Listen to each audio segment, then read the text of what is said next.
Speaking here is my grandfather, Frederick Herman, who was born and raised in St. Louis. He attended and graduated from Country Day School and served in the 14th Armored Division, receiving the Bronze Star for heroism. He then served as the president of the Barnard Free Skin and Cancer Center, was a founder member of the Siteman Cancer Center, and was on the board of the Washington University Medical School. He continued to live and raise his family in St. Louis, Missouri. All right. So growing up, Pops, in your time, what was tobacco smoking considered as? When I was growing up, I was born in 1924.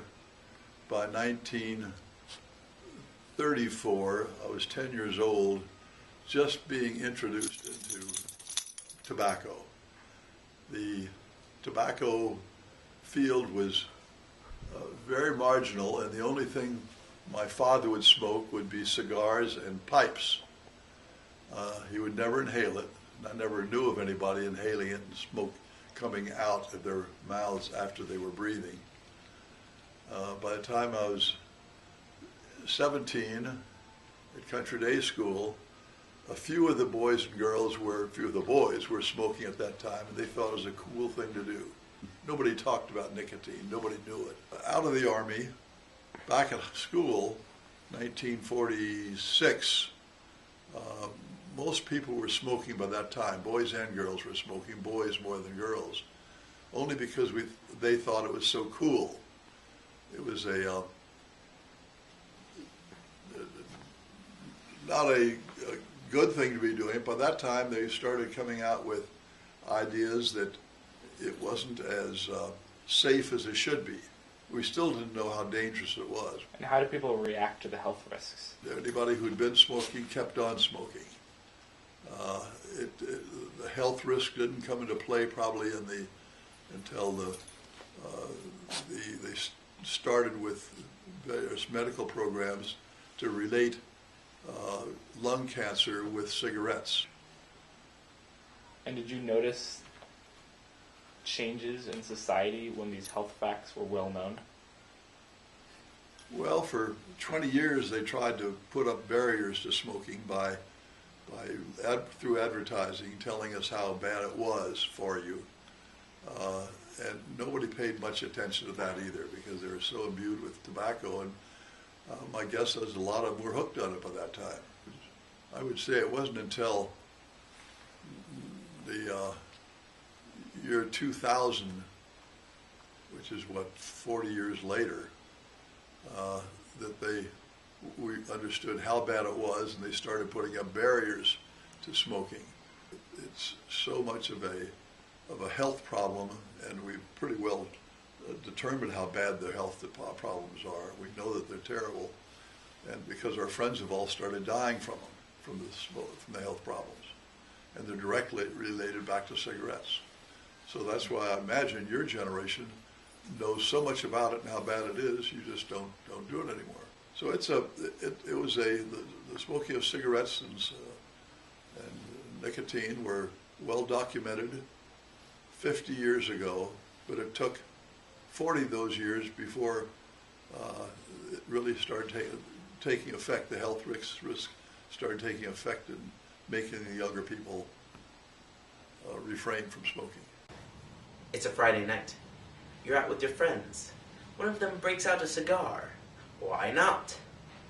What if I told you that tobacco smoke contains over 4,000 different chemicals, 50 of which are known carcinogens? Cigarettes and other tobacco contain cyanide, nicotine, rocket fuel, tar, and excess carbon monoxide, which are all poisonous, known carcinogens. Tobacco itself is consumed in many different forms. It can be smoked through a pipe, cigar, cigarette, or simply just chewed. The cigarette is commonly referred to as the hypodermic needle of tobacco, as its sole use is to deliver a dose of nicotine to the user. Short-term effects of smoking include a rush of energy, shortness of breath, nausea, increased blood pressure, increased stomach acid, and mental and physical dependence to smoking. The first and most prominent long-term effect of tobacco use is the addiction to the substance called nicotine, or the addiction process: mental dependency, physical dependency, building up a tolerance, and finally withdrawal. Heavy tobacco users themselves are noticeably addicted to nicotine, whereas they need to smoke packs upon packs of cigarettes a day. If they do not, they'll become antsy, nervous, cold, itchy, etc., to the point where that cannot lead on their daily lives.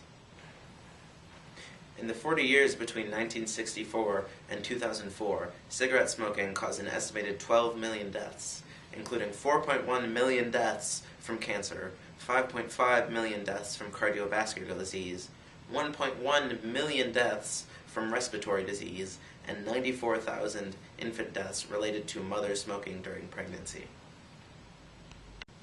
Long-term smoking has been linked to vast increases of heart disease, heart attack, strokes, and vascular disease.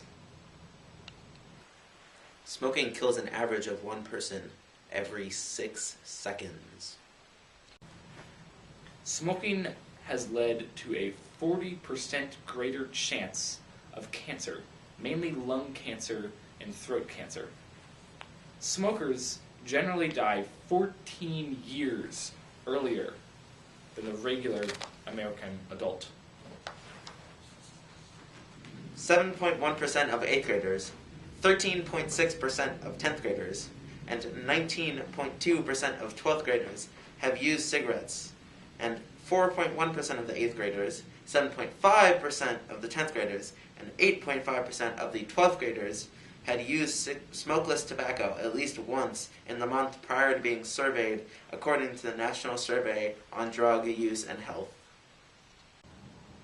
After extensive research conducted on our student body, we found many interesting results, including that 54% of people do not deal with smoking on an everyday basis. However, 46% of people from the MICS student body live with or deal with smokers.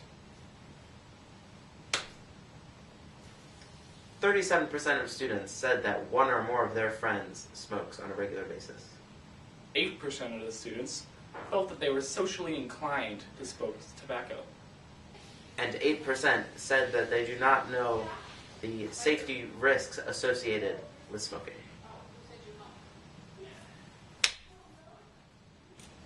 82% of adults who ever smoked had their first cigarette before the age of 18, and more than half of them had already become regular smokers by that age. 98% of people who try and quit without a cessation product are unsuccessful. So, why does this all matter? What if I told you that the majority of tobacco products these days are geared towards kids your age, 12 through 17? So what should you do?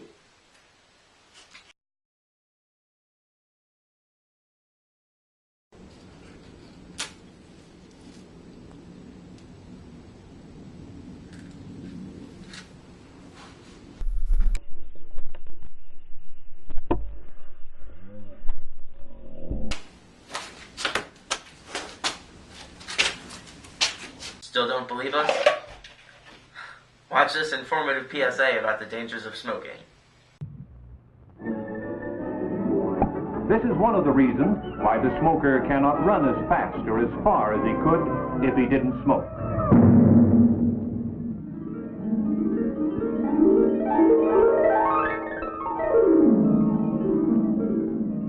Another bad actor in cigarettes is nicotine. Nicotine is an alkaloid and works upon the nerve centers of the brain that regulate the heartbeat and breathing. In addition, nicotine causes the small blood vessels to get smaller or constrict. There is substantial evidence that continuous smoking causes the small blood vessels to lose their elasticity, and this increases the possibility of heart trouble and blood vessel diseases. The heavy smoker smokes the equivalent of a cigarette over 6 feet long every day, or one about the length of a coffin.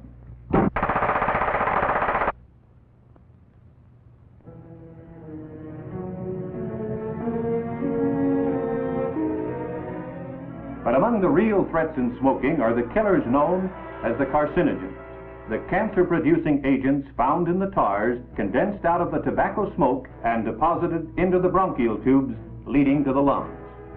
And with a person's constant smoking day after day, the carcinogens build up a mighty force.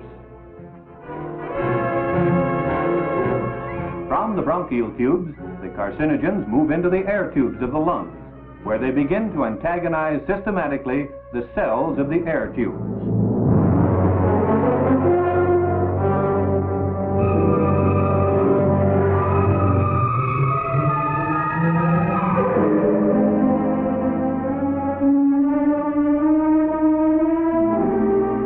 It is not known why the cells change and become abnormal, but they begin to grow and affect those cells around them until the victim finds himself hopelessly afflicted with lung cancer. A non-smoker has about 1 chance in 270 of developing this disease, while a man who continues to smoke 2 packs a day has only about 1 chance in 10. And 95% of those afflicted will eventually die from the cancer.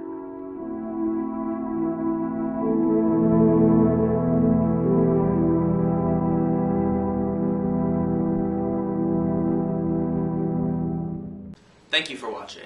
And remember, don't smoke.